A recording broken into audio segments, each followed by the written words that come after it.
नमस्कार मित्रांनो, पशुसंवर्धन विभागांतर्गत विशेष योजना आलेली आहे। तर मित्रांनो, या योजनेअंतर्गत तुम्हाला गाय, म्हैस, शेळी खरेदीवरती अनुदान मिळणार आहे।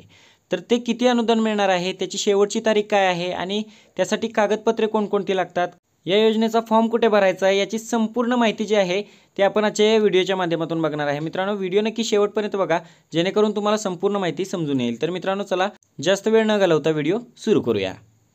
सर्वप्रथम बघा मित्रांनो, जिल्हा परिषद सेस अंदाजपत्रक सन 2024-25 अंतर्गत सातारा जिल्ह्यातील लाभार्थ्यांसाठी पशुसंवर्धन विभागामार्फत वैयक्तिक लाभाच्या खालील योजना नियोजन विभागाकडील शासन निर्णय दिनांक 5/12/2016 नुसार थेट लाभ हस्तांतरण पद्धतीने राबवण्यात येणार आहेत।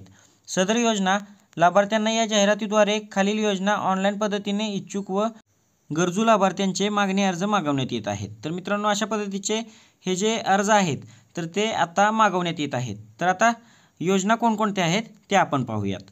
मित्रांनो, पहिली योजना आहे कामधेनू आधार योजना। यामध्ये एक दुधाळ गाई किंवा म्हैस जनावर वाटप करणे ही योजना आहे। त्यामध्ये फक्त महिलांसाठी ही योजना आहे आणि या योजनेचं अनुदान जे आहे ते 50% असणार आहे।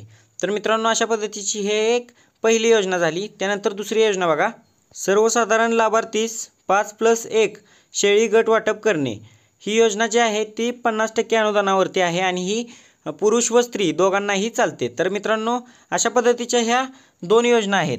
आता या योजनांचे अर्ज कुठे भरायचे, तर मित्रांनो, तुम्हाला हे अर्ज जे आहेत तर ते ऑनलाईन भरायचे आहेत।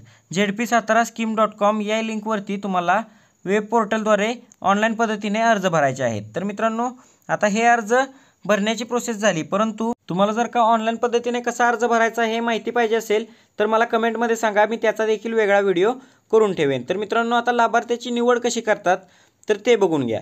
लक्षांकापेक्षा जादा अर्ज प्राप्त झालेस जिल्हा परिषद स्तरावर अर्जदारांची ऑनलाईन पद्धतीने क्रमानुसार निवड केली जाते। तर मित्रांनो, अशा पद्धतीने ऑनलाईन पद्धतीने क्रमानुसार निवड केली जाते। त्याच पद्धतीने लॉटरीच्या पद्धतीने तुम्हाला ही निवड करण्यात येते। तर मित्रांनो, योजनेच्या लाभासाठी अर्ज करण्याची मुदत काय आहे ती बघून घ्या। तर मित्रांनो, जिल्ह्यातील शेतकऱ्यांनी पंचायत समिती कार्यालयाशी संपर्क साधून दिनांक 31 ऑगस्ट 2024 पर्यंत मागणी अर्जाची नोंदणी करावी, असे आवाहन जिल्हा पशुसंवर्धन अधिकारी जिल्हा परिषद सातारा यांच्याकडून करण्यात आलेले आहे। तर मित्रांनो, आता हे अर्ज जे आहेत ते सातारा जिल्ह्यासाठी ओपन झालेले आहेत।